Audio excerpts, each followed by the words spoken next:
I hope you're ready for this special edition of Blended TV. My guest is Iain Rankin. He's currently the MLA for Timberlea Prospect, is running to be the new leader of the Liberal Party and potentially our next Nova Scotia Premier. Fun side note, he's also probably the fittest person we've ever had in office. Join me.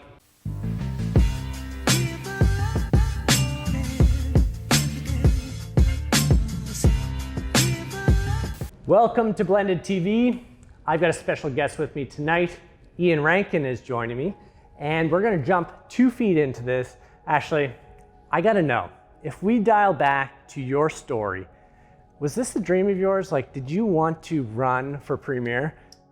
Not at all, actually. I was mostly in the business community, and I grew up in Timberlea, and the opportunity came up to become an MLA back in 2012 when Bill Esterbrooks decided not to run again.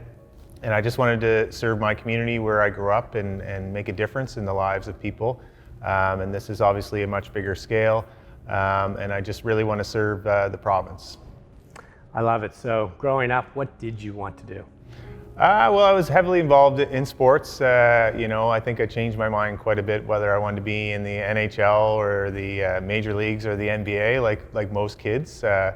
But then getting into business, I saw myself potentially being in business, and I always cared about the environment, and so I changed my mind quite a bit. And then opportunities came up, and I ended up doing business in my profession before politics. And so, correct me if I'm wrong, you grew up with a family business? Yeah, going way back to my high school years, we had a gas station that I worked in, helped manage, and then went on to do my degree and helped manage the store, and then had private sector experience in Ottawa and Alberta, and moved home and created Premier Self-Storage with a number of partners that's here in Dartmouth. Great. So from my experience as a leader, I mean, you always want to take care of yourself to ensure that you can continue to provide for your community. In your case, it would be, all of our fellow Nova Scotians. It's been a pandemic, and you're in the middle of a campaign trying to run for essentially the Liberal Party and eventually Premier of Nova Scotia. How do you manage your health during a global, pandemic? And number two is, I guess, I've heard the rumor is that, you've got some pretty solid habits to ensure that, your health and your wellness are top priority. Yeah, I'm obviously in the same boat as everyone else, and it's been tough trying to make sure that you have somewhat of a healthy routine when you get up in the morning. I try to get a run in. Fortunately, in Timberlea, there's a trail system that runs right through the community, and at one point during the pandemic, there was no way you could drive to a park. So I was able to run around the community and a few dumbbells at home. So I was able to stay somewhat in shape, but it's not the same. Personally, I like to go to a fitness facility. Others are much better at keeping up with it at home, but I always liked being in a space where I had lots of opportunity for equipment and stuff. So pre-COVID, you were pretty active within, the gym on a day-to-day basis. Have you gotten back to that now that we've been able to open gyms like Blended Athletics back up? Yeah, so we're Canada Game Centre is where I go. It's a fitness place near my place of residence. So that's where I do a lot of my strength training. And it's where I played basketball prior to the pandemic, so we're not able to do that quite yet, but that's where I like to get my cardio. So back to somewhat normal, but it's challenging. It's a little bit different of a system, and there's restrictions obviously that you have to follow, and that presented a challenge, but getting back into things. So I want to jump into some more high level things with regards to, some of the things that you want to do if you are indeed elected. But specifically with health. And, one of the things that you stated within your campaign, and I quote on your campaign page, is that one of your primary visions is to modernize healthcare. Curious, what's that mean? Well, I think it means a number of things. We obviously are in the digital age now that we need to look at not only healthcare, but across everything government does. We need to look at being able to leverage technology. With healthcare, we have telehealth, virtual health. We have opportunities to tap into technology, so patients should be able to get emails on what they need to see happening at their own records. There's more opportunity for that digital messaging across different platforms, and I think that healthcare needs to come along into that age. I think that modernization also means getting on with allowing allied health professionals to practice in collaborative care centers. Preventative health, I think, is also has been historically underfunded in not only our province, but looking at the healthcare system as a whole. We need to make sure that we're looking at the upstream investments so that we keep people healthier and look at the wellness side of the healthcare system a little bit more than just treating the symptoms of inevitably people being sick, because we all end up sick one way or another. But it's looking at that upfront investment, which gets a better return in the long run. I mean, as a healthy individual yourself, and you kind of beat me to the punch here, but going back to preventative health, I mean, the data that supports preventative health, what do you believe that we can do or the government can do in order to help push that entire envelope forward? So getting preventative health as a mainstream kind of strategy. Yeah, so I think experts need to be part of weighing in on that. I think that certainly physical activity is number one, alongside the diet that people are looking at. So government has a role, and the federal government has done good work recently with revamping the food guide. I think that it's more based on science now. But government provincially, we obviously have healthcare in our system. We need to make sure that we're working with our community health teams and the community health board so that there's programming out in communities, paying special attention to ensuring that access to fitness facilities like this are across every community in the province. Recreation is huge on my list. I worked hard to get a community center rebuilt that's will start soon in my community, and I think that all kids growing up here need access to modern infrastructure when it comes to recreation, and also healthier foods, ideally locally grown in schools and in businesses that are local to communities. And so I love the idea of kind of moving that forward, but how do you do that in a role, how does the government make that type of a change? Yeah, it's behavior change, which isn't always easy. I think really it's all ages, but I do think there should be a focus on younger kids so that we can break a cycle of not paying as much attention to if there's learned behavior through families and peer groups that don't necessarily have kids involved in sports or any incentives to get involved in more physically active lifestyles. If their parents aren't in that area, then they probably have a proclivity not to. So, I think that I would be open to tax incentives for all ages getting into memberships and making sure that there's an accountability mechanism so that they actually do show up to whether it could be a gym, it could be yoga, it could be a number of different types of, I think, positive influencing activities on kids. How about in the school system? It's been something that's been continuously, I think, since we were younger and in school, been something that's been dialed back. And I 100% agree. I think that, if we want to make a positive change in the generations to come, we've got to start them young. And it's something that's been kind of dialed back over the last, decade. Are we expecting to hopefully see that kind of reverse in the coming years? Yeah, I mean, that's my goal. And just to be clear, I do think it's still all ages. I should have mentioned, I do go to Orange Theory sometimes for my cardio especially, and I like to see there's all ages involved there, especially I think a lot of seniors enjoy that workout as well. But I think it is critical that we do have, as a province, we have that ability to insert programming into the schools, making sure kids can do that inside and outside. There's huge benefits for kids being out in nature and running around, and we have a duty to provide the type of infrastructure to allow that to happen. So double gyms is something that's I think should be more and more required in new schools, and making the renovations that happen so that kids in one community have the same benefits that kids in another community have too. And with, coming out of a massive global pandemic as we are, that's something that's been, kind of removed from access. Like, people don't have the same access to these spaces. You're going to see a lot of, companies coming out of this obviously struggling. Are there plans in place in order to help kind of revive the entire economy and ensure that, like, those, companies, I'll say, are like supported and ensuring that we get that moving forward? Yeah, and again, I think it's critical that we listen to the industry because you are the ones that are really on the ground and know the impacts.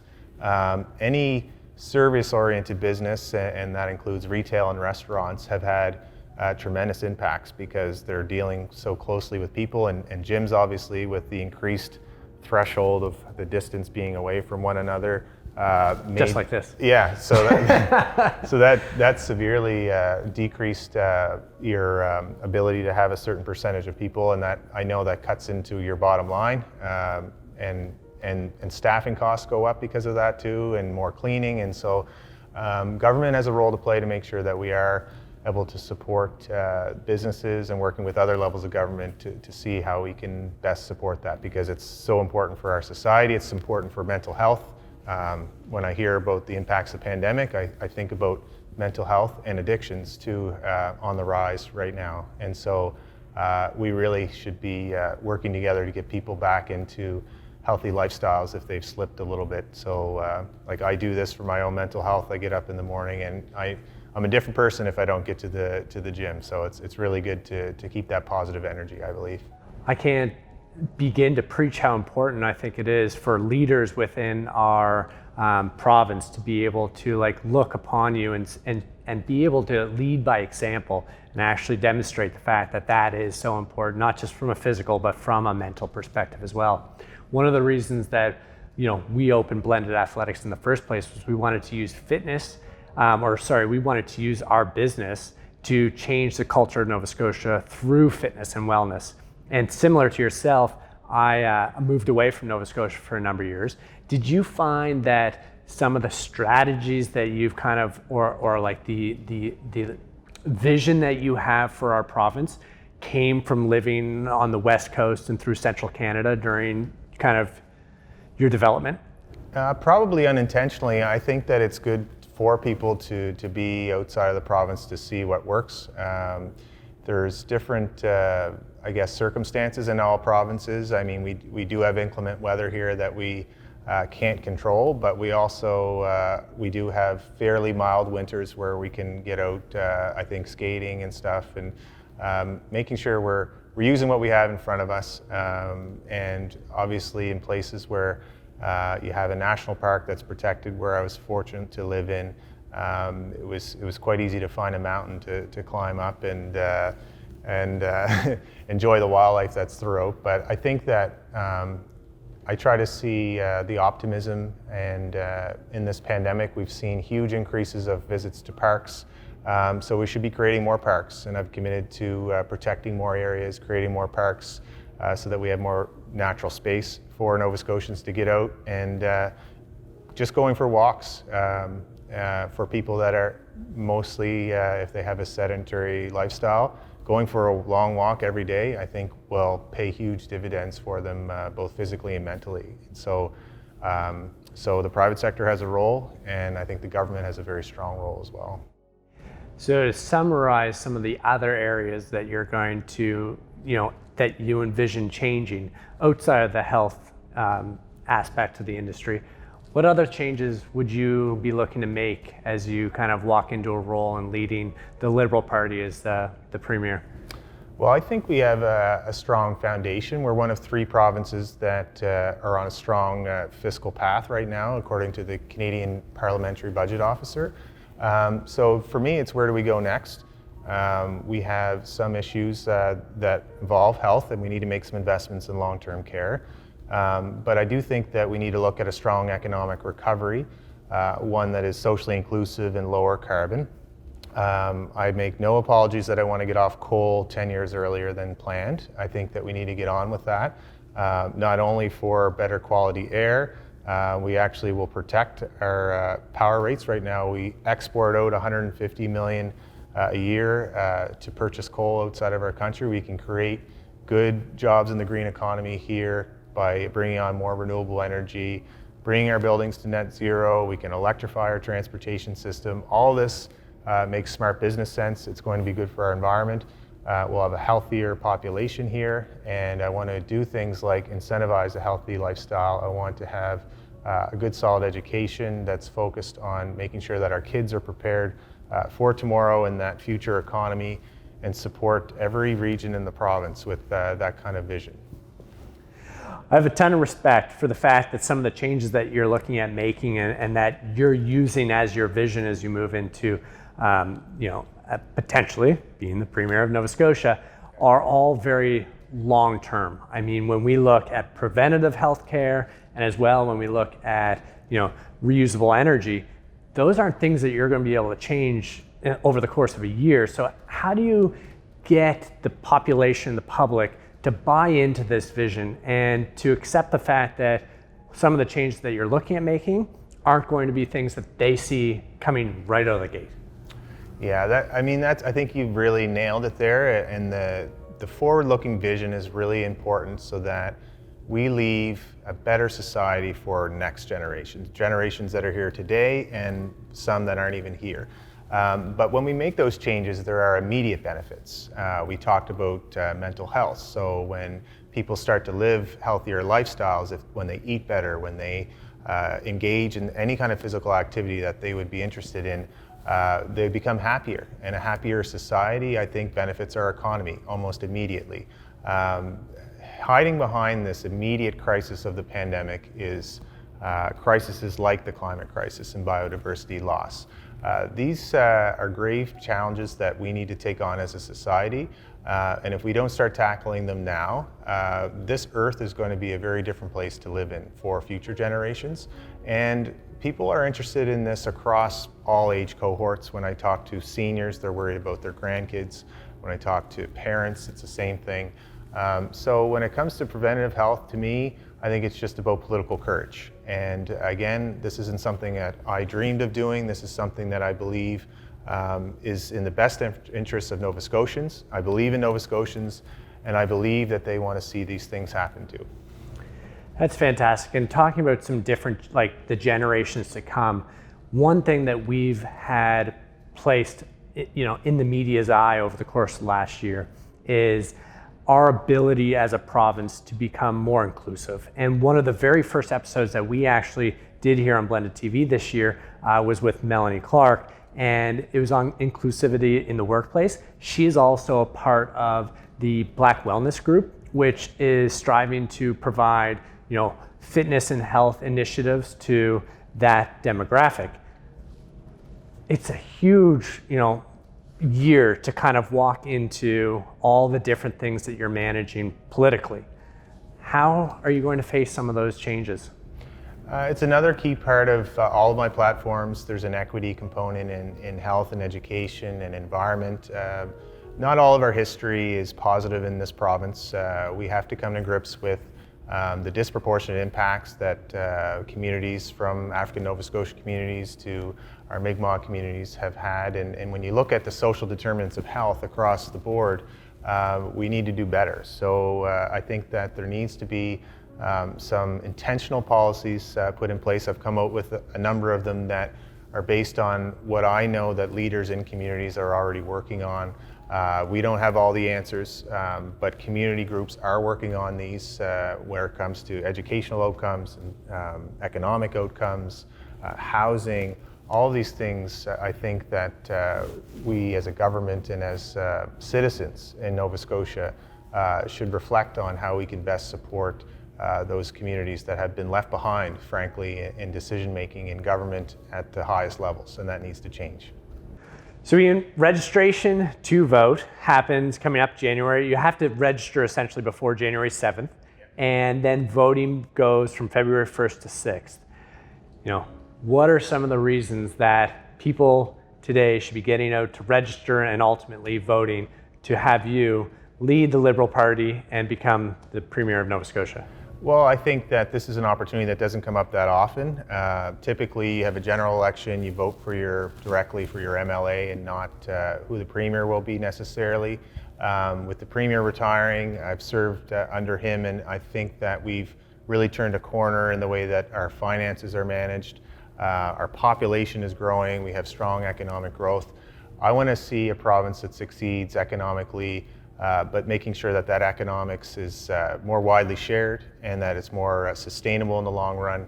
I think that this is an opportunity for people to really see themselves in a government and in a fast-growing, ambitious, thriving Nova Scotia. And I really believe in this province and what we can do and what we can aspire to be. And I think that the vision that I have is different, and you know, we can do great things in this province. I also believe we can do great things in this province. Iain, thank you very much for joining me tonight. One last question on a very serious note. Yeah. Do you like burpees? Burpees. I don't think many people like them. But I finally got a smile out Yeah. of you. Thanks again Yeah. for joining me tonight.